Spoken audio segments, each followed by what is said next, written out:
Started, we were brave and courageous. Well, they defended deep. You need maybe the first goal to open it a bit and to gain the last % of maybe freedom and confidence to have follow-ups and goals and big chances. If you don't score, you always you always run a bit behind because you feel that you're the stronger team. You play in the opponent's half. So we had some 2-3 big chances that we should have maybe used, but in general, I'm very happy because I like the way we played. Were you surprised by what you faced today, as in their approach? No, not at all. But I was happy, like how I was happy with our aggression and with the rhythm and the intensity. We defended and with 4 in the back, and Tony and Thiago stepped out against Bruno Fernandes, did not let them escape from their own half. I was a bit surprised because we had so many high ball recoveries that we did not make it from these ball wins to a bit of clearer chances. But we were consistently producing, so I hoped for the first goal, but it came differently. Just tell us what you were trying. I don't know whether it was a search for space, but you sort of changed various little things during the game. For example, put Reece James out on the left at one point. Yeah. What were you striving for? Where was the space? Well, then it was absolutely clear that they only play with 2 strikers, and you don't need a back 4 or a back 5 for 2 strikers to defend. So we had a back 3 that was enough. So we put Reece on the left side to have more offensive power than Marcos, who did not play for a long time. And I felt him a bit tired and have more offensive power from there. Put Hakim to him with the left foot. And they had a new right side with Mason and Christian Pulisic, bring new energy from the side, and later with Romelu a bit more presence in the middle of our attack.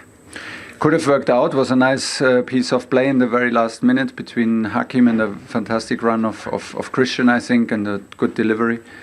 Would have been deserved, but okay, we have to live with it. Did you feel at any point this afternoon like you were facing a Ralf Rangnick team? I know he wasn't in the dugout, but did you look at certain things and think, this is Rangnick? No, not at all. But fine, no. How do you see it now at the top of the league? It's starting to look like a really exciting 3-way race. Yeah, we cannot be surprised. Things like this happen. It happened now twice to us that we invest so much and we played such good games against Burnley and against Man United and feel a bit disappointed because we think we did by far enough and push the limits and push the standards to win these games. So, but over a long season, you drop points and you dig in and you try to steal them back if somebody steals points from you. So this is what we do and don't count the points. And when you are 4 up, one down or whatever, we're in the middle of the race and this is where we want to be. And from there we go. Thank you. Well done. That team. Because you're never going to get better. They won't play like that. It's only against the best teams they're going to play like. They get forced to play like that. But how do they improve if they keep? Well, that's got to be down to a coach. If you've got the same squad of players, and we're saying this squad of players potentially are as good as Chelsea's, it then has to be down to the coach. To play that system and play that team was the best they could do today. And if Chelsea had a couple of shots from distance and they didn't create any chances, and then you go, well, that's working. But it wasn't like that. We could be sitting here quite easily. De Gea's made a great save with his foot. He's tapped one on the bar. Rudiger at the end there. If United have lost that game, we're sitting here going, my word, they can't play like that. And they've learned nothing. Exactly. So what I'm saying, they've got the point which they needed. The point was more important than the performance or the way they played. They needed a point at Chelsea. Now they've got a good run of fixtures where I think they're going to go, right, there's a platform now to go and let's improve it, whoever the manager is.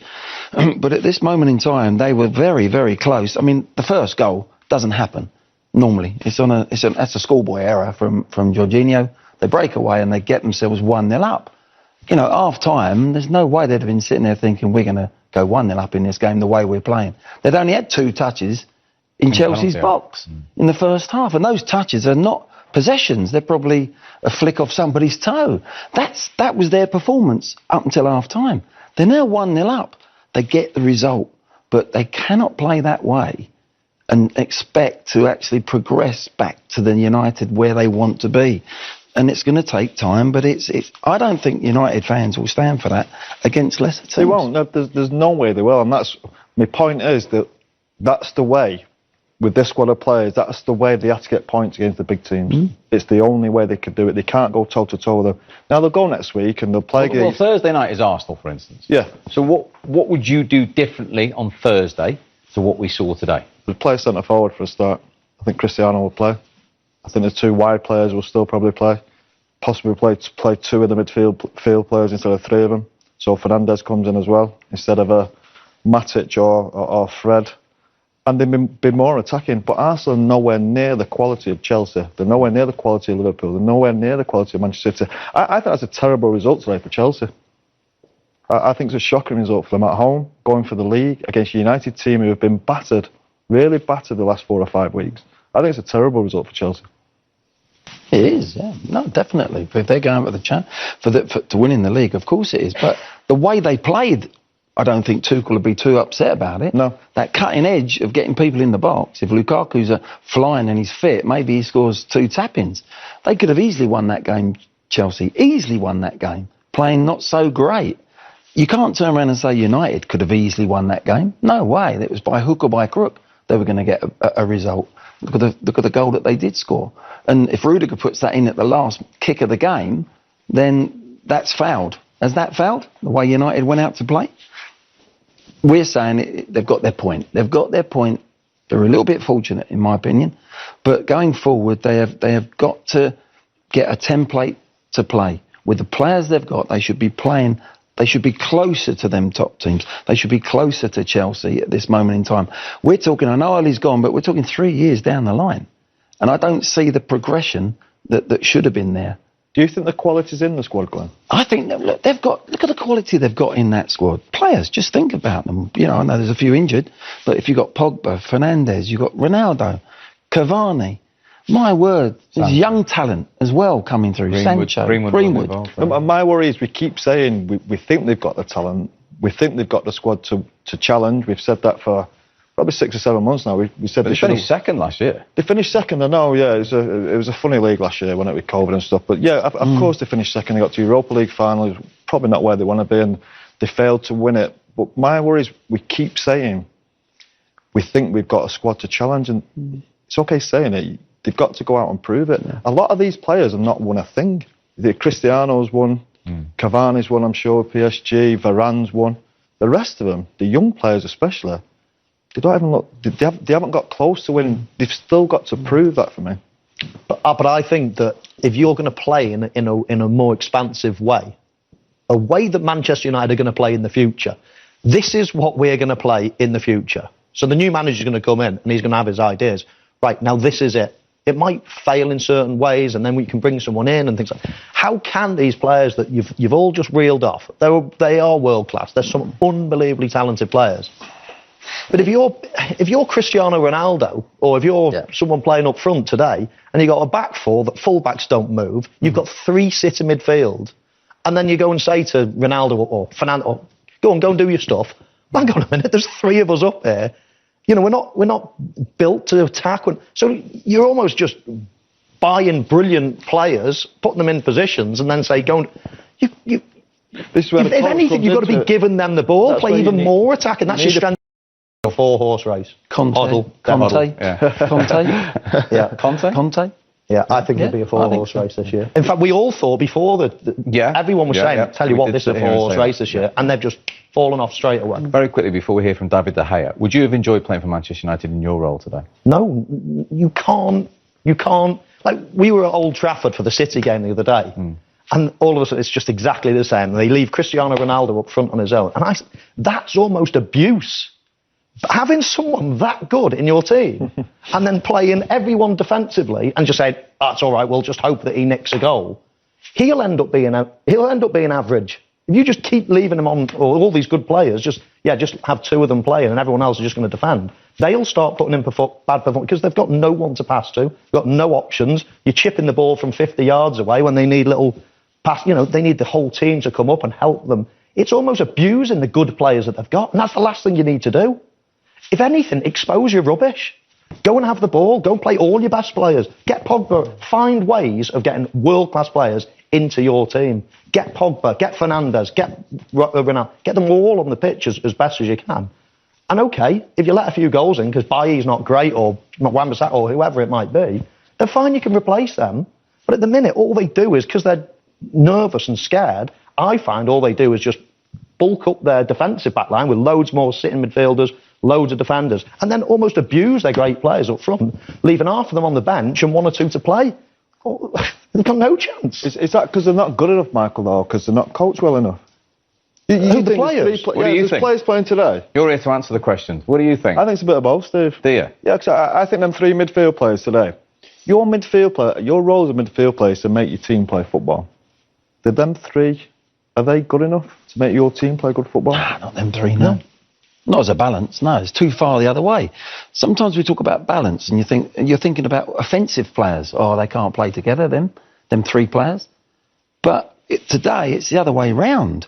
That's what I'm trying to say. That team is Man United, a Man United midfield, cannot go and progress playing them 3 in midfield. That's what I'm saying. It's everything short-term thinking. Yeah. Everything short-term at the minute. It's trying to get a point at Chelsea. Do you know what? Forget Chelsea. Let's get beat 3-0. But I think you can go and get better in the future by just like... by learning something, you mean? Yeah, this is rubbish today. It's a point and everyone's like, oh, well done. But it's... Where have they progressed at all? That, we've all agreed, this is never, ever, ever going to be the right players or that system or anything. They're never going to use that. That's just for a one-off today. It's a point, but they're not getting better doing that. I think they should just go and play their best. Go the other way. But play all your best players. Chelsea don't get a kick of the ball going to come until the end of the season, and then it could change again if a different manager comes in. We'll have some form of identity. This is the way we're going to play in the future. To be honest, at the minute, it's chops and changes every week. Yeah, that's modern day football. That's not just Manchester United. So many teams now chop your manager, and then no one comes in. Players they get used to adjusting to, and then another one comes in. It's not just Manchester United. So that's the modern day way that it is. Whether I agree with it, probably don't. But what we're trying to say is it was a good point for Manchester United. The way they played, the team they set out, they did a job. The 2 fullbacks, if they're playing Arsenal in midweek, those 2 fullbacks, if they play again, they stayed at home all day long today. And they were told to stay at home. Are they now going to we go expansive, you push up? Now those 2 centre-backs, look how Lindelof started the game. He was dreadful. He nearly gave 2 goals away. Are you going to let them be exposed against Arsenal, even, against Arsenal, Aubameyang, whoever, Lacazette? So there's a real slight... It's all right, there's got to be stepping stones to where they're going to go. But that isn't, for me, a stepping stone. That's a one-off. We didn't get beat at Chelsea against a very good side, but now it's like draw a line under that. Where do we go from here? Because Michael's right, those Ronaldos and Cavani when he's fit again, and those young boys, they want the ball. They've gone to Man United to be successful, but they've gone also to be excited and play the way they love to play. And they're going to be stifled if that's the way they go every game. If you go the other way and play all these great players, the opposition won't hardly get the ball. You can turn on it, be aggressive, and that's, they'll have 75% of the ball then. But that's Paul's question. Have they got the players? Well, they might have. These great players, so-called great players, they played against Liverpool.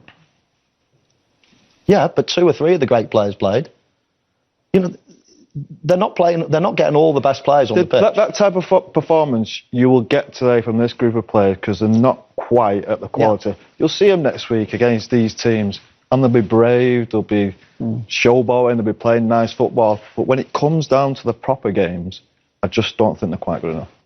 Hence why they play like they did today. Hence why they have to go against these teams and play like that. And I know what you're saying, Michael, but if they... But they've lost think about the Liverpool game. What Michael's saying, they'll go and they'll play, they'll be expansive. They got beat 5-0. They can't afford to keep doing it. They can't afford to do that against teams like this. They've got to find a way. And which is what we did. But we did it, by the way. At times, we were brilliant and great against all these teams, winning 5-0. But like I said before, you've got to respect these teams. You've got to respect Chelsea are flying. We wouldn't have gone there and be open of throwing people in the box all the time because you're going to get hammered. You've got to do what you've got in front of you. You've got to deal with that. And this team can't go toe to toe with Chelsea at the minute. They can't go toe-to-toe with Manchester City. They can't go toe-to-toe with Liverpool. When they tried to do that, they tried to get us Liverpool, absolutely obliterated. But how do you get back to being a Manchester United of old then? They need a coach and better players. Because that's just a one-off. Today's just a one-off. You know, you can't, that's not improving Manchester United as a team. It's getting them a point, but it's not long-term thinking. No, I don't think it is long-term thinking. I agree with that, but the position confidence is below the snake's belly at the minute, aren't they? I keep saying they've been battered for weeks, and just going to a place like that today, it didn't matter how they did it. And it's all fine lines, isn't it? You think about it, as Glenn said. Hudson-Odoi scores that first goal. They're all over the place again. It could have been another Manchester City. It could have been another Liverpool. I mean, sorry, Paul, there's the caption. Look, the guys have put the caption up for us. There's only one green W on there. By the way, only Newcastle. Games. Only Newcastle have got a worse record in the last 8 games. So, you know, that is proof why today Michael Carrick, whoever picked the team, got it right to get a point. Because they were for me, they were outboxed, but they didn't get knocked out. But that's why, because of that, they've lost, they've drawn, they've lost.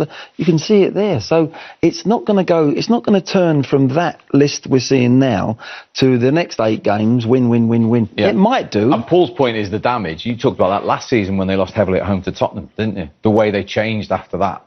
It killed them for weeks. It killed them for weeks. Yeah, confidence just totally goes, and that's why I question the quality. You look at them results: Aston Villa, Everton, Leicester. They're not even the top class teams. That's why I question if the quality's there. We keep saying it. I've said it myself at the start of the season. I think we've got a team to challenge to go for the Premier League, and they've yet to prove it to me. There's 3 or 4 players that yet are winners. Yeah. Like I said, Varane, De Gea's won the league, Cristiano, Pogba, winners. The rest of them have still got to prove it, and they almost play like they are winners, and they've won nothing yet. It's interesting because those 4 you've mentioned all didn't play today. Your Pogbas, your Varanes, you know, they're top quality. Cavani, you know, Ronaldo didn't start. So that was that team that they put out today, and they've got a point. So it is a stepping stone. As a manager, you're looking at that and go, right, but where do we go now? How do we take this forward? That the next 8 games, we win 6 of them games, and we draw 1 and might lose 1. And that's where United have got to be over the next period of time with a new manager, or if Michael stays there, whoever's involved in that group of players. And you would think if they get them talented players back, those winners back, that they can and they are capable of getting that sort of run together. And they can play more expansive, and they can, but they've got to be coached. They've got to be organised in doing it. And it hasn't been that way. That will give them confidence today. It has to. Going to Chelsea, okay, they didn't play great, they weren't brilliant, but you saw, I think you got a feeling at the end of the game there. I think Michael was happy with it. I think the rest of the players were happy with it. Going to the fans, McTominay throwing his shirt in. He wasn't great. I probably wouldn't watch the game again if I was them. But at the end of the day, they've gone to a Chelsea team, top of the league, and got a point. Now that can breed confidence now coming into the weeks ahead.